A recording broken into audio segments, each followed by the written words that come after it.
Agora, vamos falar de um assunto muito sério, a guerra. Guerra é interessante porque num grande clássico, o final de Copa do Mundo, um time ganha, outro perde. Agora, na guerra, os dois perdem. Como é que tá a coisa? Qual é a má notícia de hoje? Ayrton Gontoff, a grande estrela também do Datena, na nossa Band, entendeu? E aí? A má notícia é que prosseguem o acirramento na fronteira norte do país, com o sul do Líbano, e crescem as chances de também ter uma guerra nessa outra fronteira, o que tornaria tudo ainda mais perigoso, tanto para a população de Israel, quanto para a população palestina de uma maneira geral, e também com outros países entrando possivelmente na guerra, né? Olha, no Jornal da Band, nos jornais da Band, eu vi 500 mil vezes, né? Como todo mundo viu, pessoas que conseguiram sair desse inferno aí.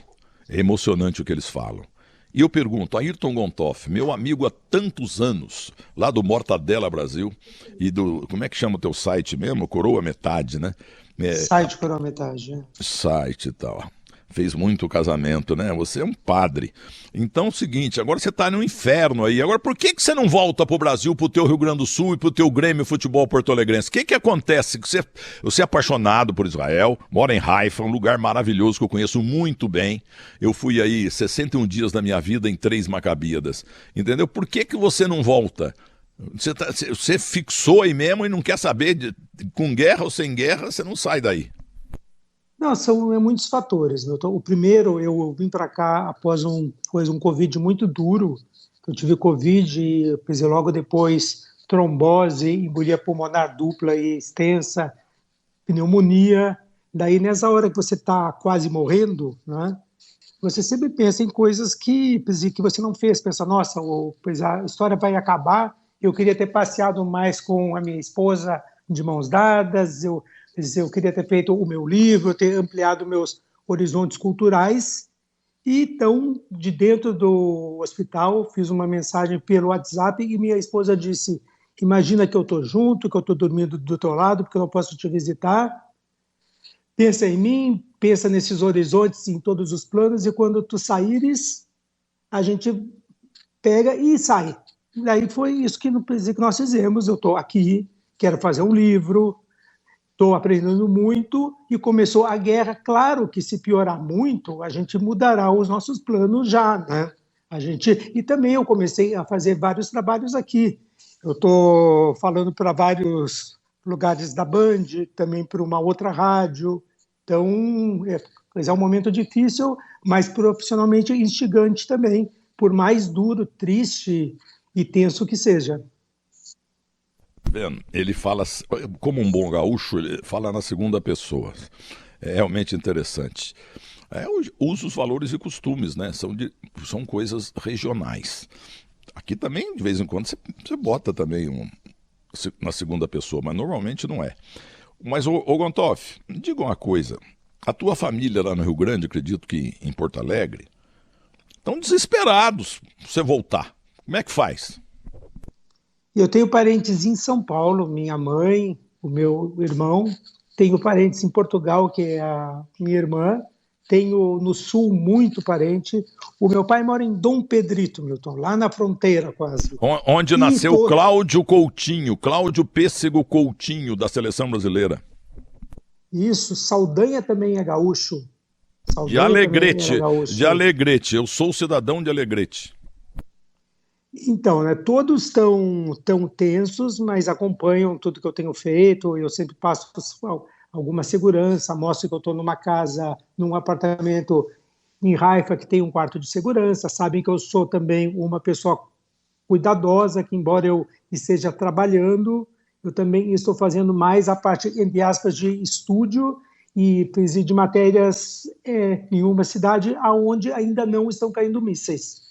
Então, ainda estão tranquilos, embora tensos, claro. Não é tranquilos, estão relativamente confiantes de que eu estou numa certa segurança. E a família da Maria também. A minha esposa mineira, de Dores do Indaiá, a família dela também, parte de São Paulo, parte em Minas, está tensa, né? Eu fiz Olha, um poema, Milton. A minha pois não. esposa é de Dores do Indaiá. Eu fiz um longo poema que é assim: em dores conheci o amor. É um poeta. O Felipe Vieira, nosso companheiro de Band, morre de inveja de você porque ele quer ir para a guerra também.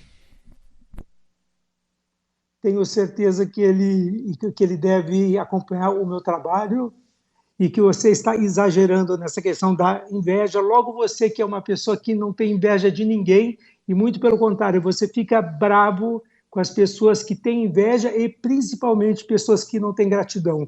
É uma das tuas características, é gostar do sucesso dos outros. Muita gente tem inveja quando os outros crescem e você não.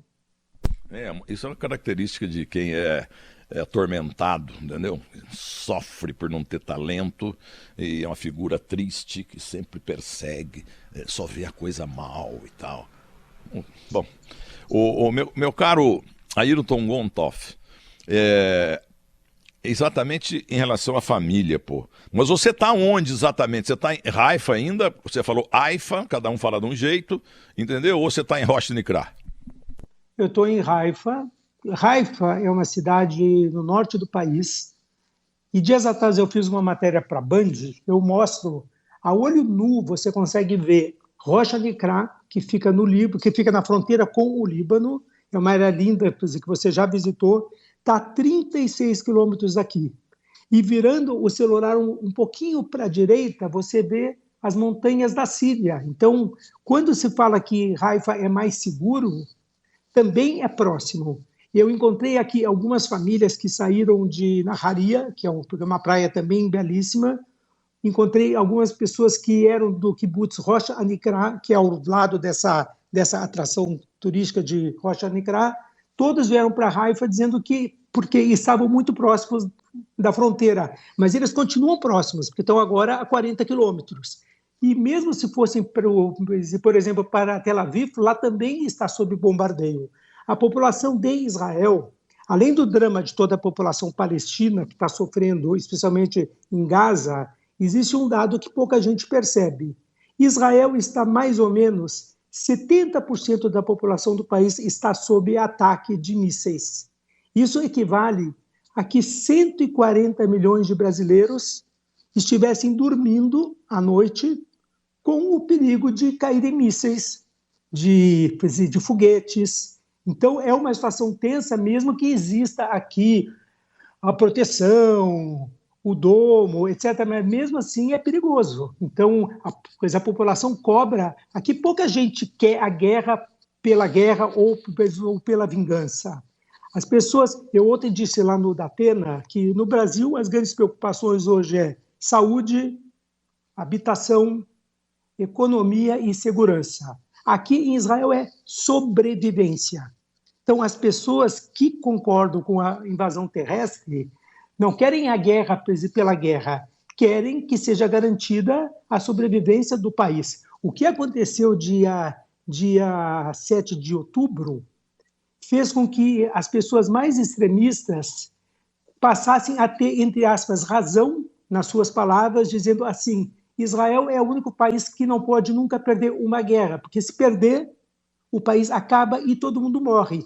O nível de selvageria que aconteceu, mulheres com a barriga aberta e o bebê tirado de dentro da barriga, queimado, e só depois matarem a mãe. Coisas assim, estupros, quebrando a perna da mulher para que ela não pudesse fechá-la. Então, esse tipo de coisa fez com que as pessoas ou radicais se tornassem mais extremistas e as pessoas moderadas passassem a falar: desta vez tem que entrar em Gaza e acabar com o Hamas. Então, está uma situação muito tensa e muito triste, porque até o lado mais pacifista ou está calado ou está concordando que dessa vez é preciso dar um basta final a toda essa história, né? O Ayrton, eu recebo demais. Eu tenho 6 milhões de seguidores nos 3 Faces, no Instagram e 2,5 milhões no Twitter. Eu recebo muita imagem daí. Porque essas imagens que vão para o mundo inteiro. É a respeito dos assassinatos, pessoas degoladas como frango, entendeu? Antigamente lá na minha terra era assim, passava a faca na goela do coitado do frango. Uma coisa terrível. Porco era morto, uma faca também, fininha, enfiava entre as duas perninhas de cima e ficava cochuchando lá dentro o Nico, né, que trabalhava pro tio Celino, os dois estão no céu, cutuca, cutuca, até achar o coração. E o que grita, é claro, que ainda tem. Hoje tem sistema que você bate na cabeça assim na parte de cima e pronto, o animal morre. Mas desse jeito, morre, mas com maior sofrimento no planeta. Eu tenho assim uma lembrança muito grande do tanto que um porquinho chorava, gritava, enquanto o nosso amigo Nico, pelo menos lá na terra nossa lá, hoje é do meu irmão, Alto do Mirante, lá em Monte Belo, no sul de Minas Gerais, onde nasceu minha mãe e onde está sepultado meu pai. Entendeu? Então, são imagens inacreditáveis. Inacreditáveis. Agora, isso não é dos dois lados, não? Ou é só mesmo os inimigos de Israel que degolam pessoas? Degolar pessoas aconteceu nessa invasão dia 7 de outubro. Agora, também é terrível quando você assiste às cenas de uma população que está na faixa de Gaza sob bombardeio. Na guerra não há vencedores, Milton, só há perdedores. É tudo muito triste, né? E é muito difícil apontar qual é o caminho, né? O que se sabe é que hoje a população de Israel apoia que a faixa de Gaza seja invadida e que o Hamas seja tirado e que daí sim haja um espaço para negociações com alguém que não prega a tua extinção. A imagem do Holocausto ainda é muito forte aqui em Israel e raramente, Milton, eu escutei qualquer analogia de qualquer coisa com o Holocausto. Sempre há um medo de se banalizar o tema Holocausto. Então, Holocausto é aquilo que aconteceu na Segunda Guerra Mundial, os nazistas tentarem eliminar o povo judeu da terra e matarem 6 milhões de 9 milhões. Então, é aquilo, você não mistura com outras histórias. Mas, pela primeira vez, diante do que aconteceu dia 7 de outubro, se comparou muito, dizendo, se perdermos uma guerra, vai acontecer isso, vão entrar, matar, queimar. Então, existe na população de Israel, sim, mesmo entre aqueles que se chocam com o que tem acontecido em Gaza, uma cobrança de que o governo que falhou tanto, mostrou tantos erros dia 7 de outubro, resolva a situação militarmente, tirando o Hamas do poder. Agora, obviamente que é uma tristeza e que não há resposta sobre isso também está certo. Claro que nada está certo, mas há uma cobrança da população, de fato, para que o Hamas seja tirado de lá. Olha, você falou da fronteira de Israel com o Líbano. Nós fomos lá várias e várias vezes. Inclusive quando a minha mulher chegou, ela que está no céu, e a gente chegava lá, ela chorava de ver a beleza lá. Aquele monte lá, desculpe aí, é o famoso Monte Sinai ou não é ali? Não, o Monte Sinai fica no sul, fica já no Egito. Eu visitei em 85, o Monte Sinai, mais umas praias maravilhosas que tem no Sinai, Sharm el-Sheikh, Nueba, Daha, praias maravilhosas, e não se tem certeza se é mesmo o Monte Sinai, mas muita gente vai até lá, sobe, assiste ao nascer do sol, e tem algo bem interessante. Todo mundo passa muito frio lá, Milton, porque é quente embaixo, você sobe no começo da noite, assim, quando chega lá, vai ficando mais frio, fica talvez 2, 3 graus, e todo mundo morre de frio porque todo mundo vai despreparado porque acha que no deserto é sempre quente. Viu, o Líbano, na fronteira com Israel, nós fomos lá várias e várias vezes, então tem um monte lá que é motivo de briga também, porque o vizinho lá quer para ele o monte, e Israel também quer, mas por enquanto Israel não conseguiu. Não é Golã que você está falando? Não é Golã que exatamente. Golã é com a Síria, daí é na fronteira com a Síria. Na fronteira com a Síria, que a Síria quer o Golã de volta, e é uma área estrategicamente importante. A Síria julga fundamental que volte a ser dela e Israel diz que é uma área de segurança. Muito bem. Ailton Mas Bontoff. o Líbano é lindo, Milton. É um dos lugares mais lindos do planeta. Tomara que algum dia todo mundo possa viajar, visitar todos os lugares. Eu tive no Egito, por exemplo, é espetacular, com toda a história. Tive na Jordânia, que é uma coisa assim. Eu fui para Petra, que é uma das maravilhas do mundo. Tomara que algum dia. Eu fui, Milton, há um mês e meio visitar a Cisjordânia. E aconteceu algo lá que me deixou, apesar de tudo, com esperanças num futuro melhor. Eu conheci uma entidade formada por mães judias e palestinas. As mães Opa. judias tinham horror aos palestinos, horror, porque seus filhos tinham sido mortos por terroristas palestinos. As mães palestinas tinham horror aos judeus, porque seus filhos tinham sido mortos ou por soldados, sendo terroristas ou não, ou por bombas que chegavam, como hoje tem acontecido, embora um pouco menos, com menos intensidade. Não podiam se ver.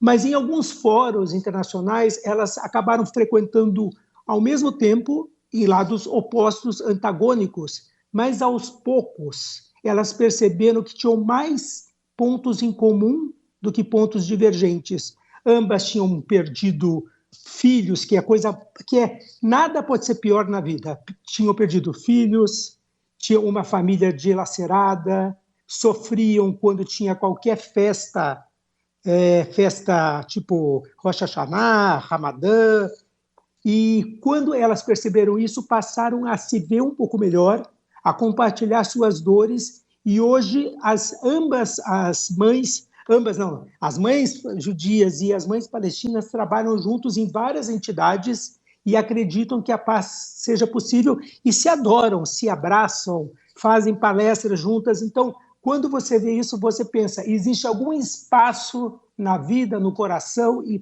na mente para que exista paz no mundo, algum dia. Mas mãe é diferente mesmo, né? Como diz Cláudio Zaidan, mãe é mãe e vice-versa. Então, as duas nacionalidades acabaram, as mulheres, né, se enturmando. Muito bom. Quem sabe, com a ajuda de Deus, né, com determinação de Deus, esse entrelaçamento social aí venha a ocorrer entre os homens. Ali, o Jacques Leon Terpes está me mandando aqui a mensagem. Milton Neves, aí no futebol, todo mundo fala que 2-1 é falta. Agora, na guerra lá do Oriente Médio, é 12 contra 1. Não é falta? Eu não sei, que tem alguns lugares que tem mais seres humanos, no outro tem mais armas. Falta paz. Tomara que exista paz. E assim, colocando de uma maneira pessoal, pois uma opinião minha, só existirá paz quando os países árabes como um todo aceitarem a existência do Estado de Israel, o direito à existência do Estado de Israel, e Israel perceber que não há como a paz ser feita sem que exista a solução para a questão palestina. Como será feito, eles que têm que resolver. Muitos falam em 2 estados para 2 povos, alguns falam numa confederação entre Israel e Palestina. Isso é uma outra questão, mas passa pelo reconhecimento mútuo. Muito bem, uma bela aula. Agora, você falou da Jordânia, nós fomos lá também, mas tipo das 8 da manhã até 3, 4 da tarde. Mas realmente é uma beleza. Você passa... Você foi para Petra? Não, nós ficamos de cedo à tarde só, né? E fiquei impressionado com o que eu vi na Jordânia.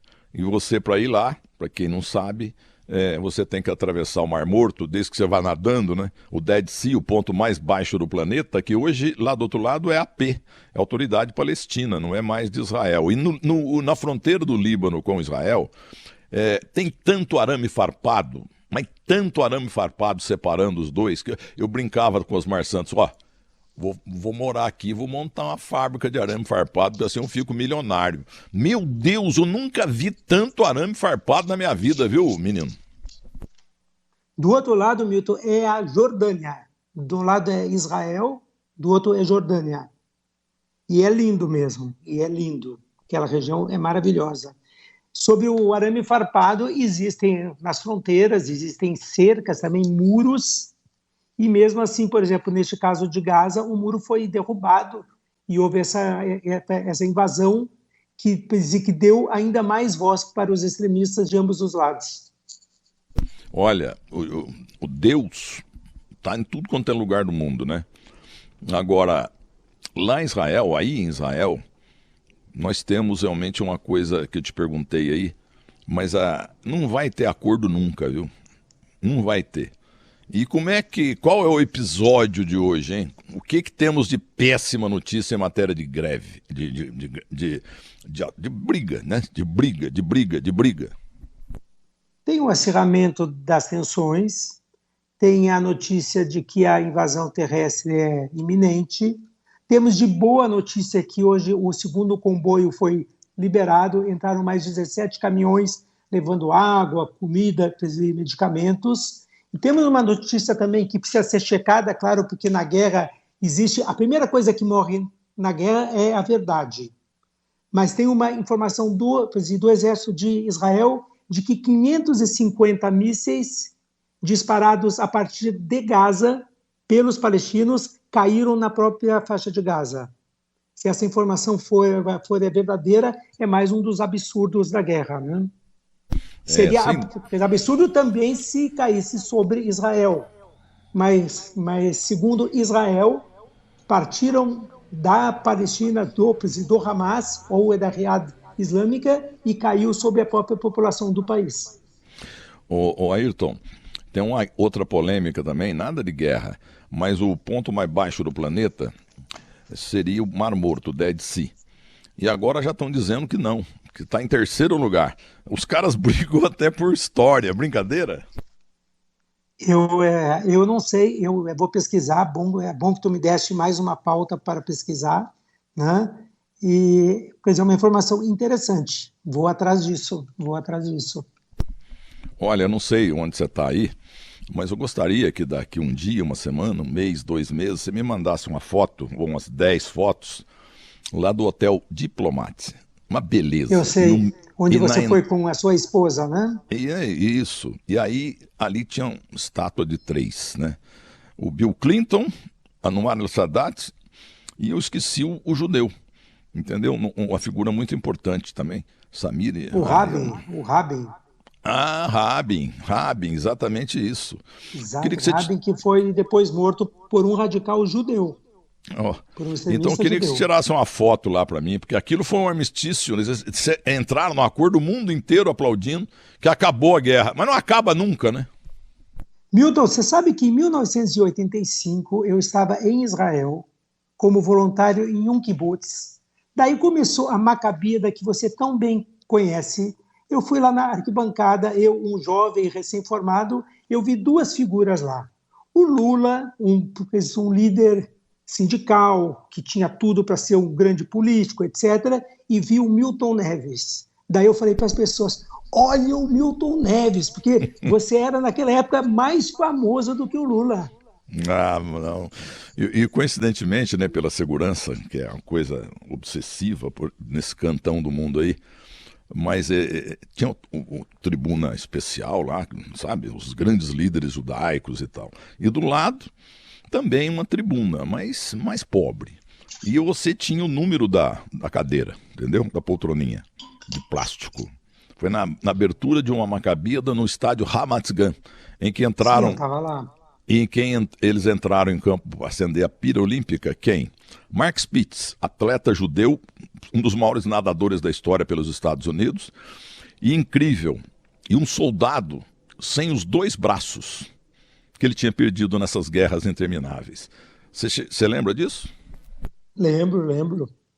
E aí ficamos lá. Eu do lado do Lula. Coincidentemente eu falei, né? O meu número era tal e o dele era tal, mas lado a lado. Tanto é que eu tenho fotos aí, trocentas, do lado dele e entrevistando ele. Foi a única entrevista que eu fiz com ele. Inclusive, o locutor, aquele som maravilhoso, né? Os locutores, é claro, falando hebraico, ninguém entendia nada e tal. Enquanto o Lula respondia alguma pergunta minha, quando ele terminou, eu falei, olha o alto-falante aí, Lula. O que ele está fazendo? Você traduz aí, ele falou, você quer MF 3 pontinhos?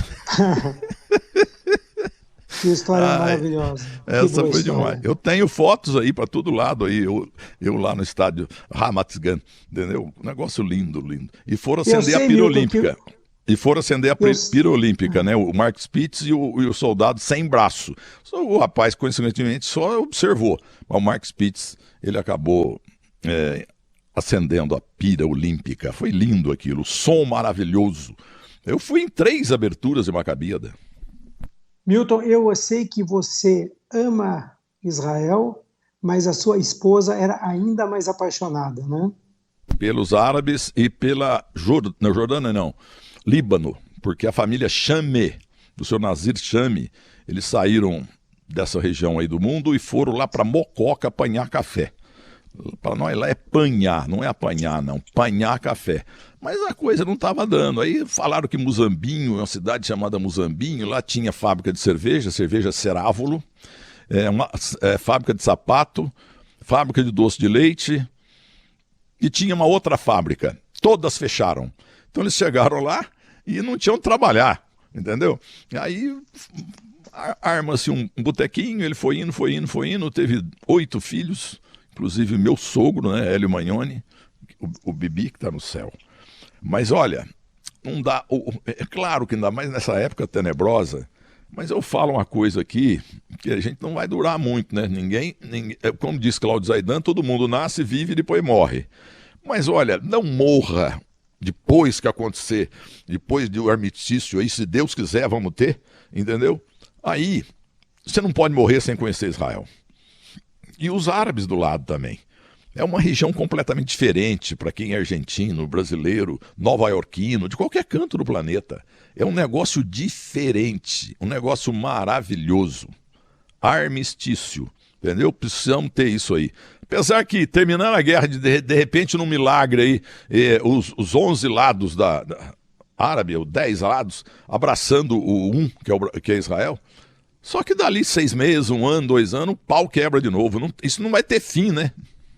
Eu não acredito nisso, Milton. Existem tantos países que entraram em guerra, por exemplo, França e Inglaterra durante tanto tempo. A Alemanha, contra tantos países, e hoje ela praticamente comanda em força econômica o mundo europeu. A Alemanha tem relacionamento com Israel. Japão hoje tem um relacionamento com os Estados Unidos muito forte. Eu acredito sim que existirá. E, historicamente, Milton, os judeus foram muito melhor tratados no mundo árabe do que no mundo cristão. Os judeus viveram com relativa liberdade entre os árabes.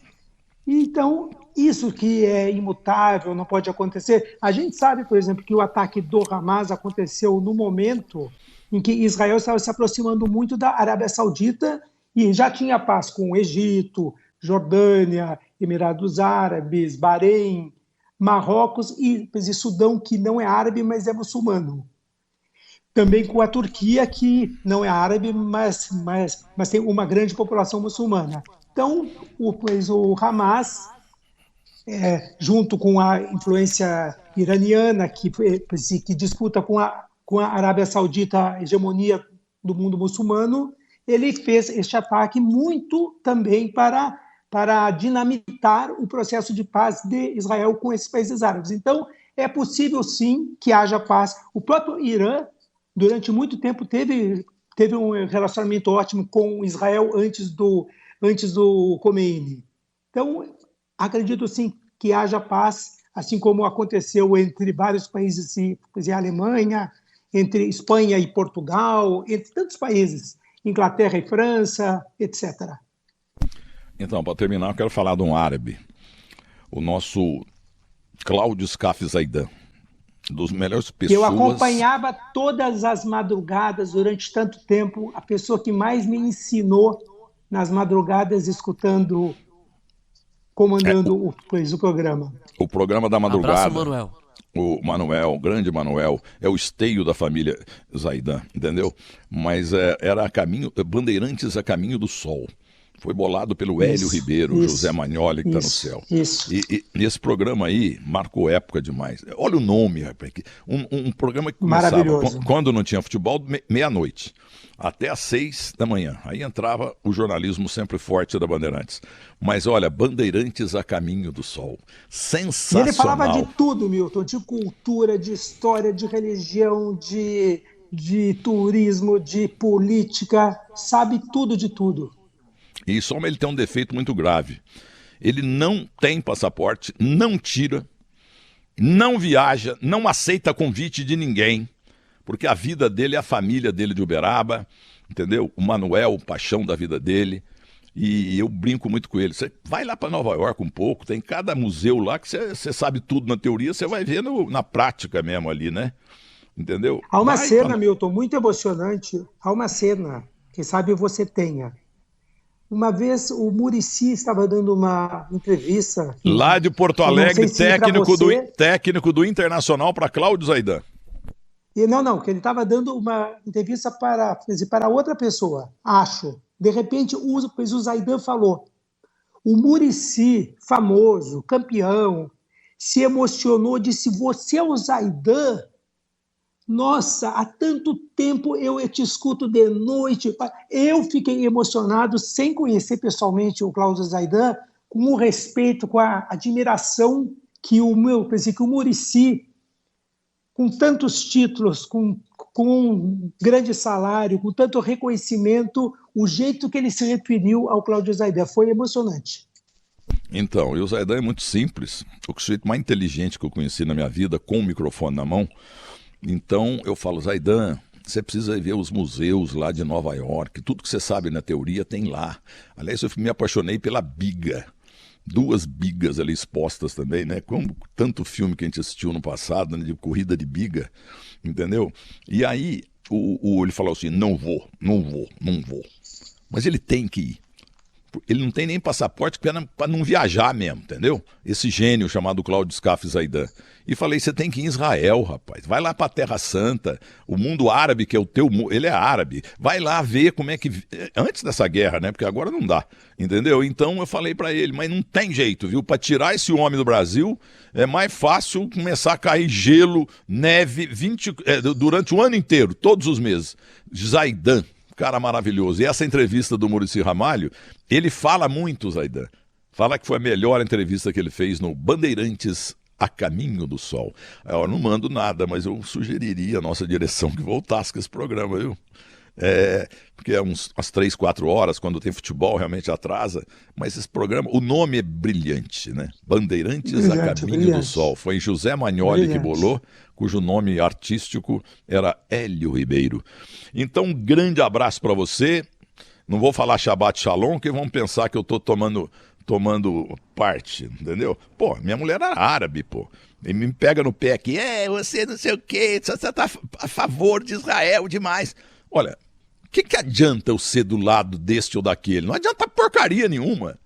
Agora, como é que eu vou ser contra árabe se meus filhos têm 25% de sangue árabe? E a minha mulher tinha 50%. Um abraço. Grande abraço, obrigado pela entrevista, Milton.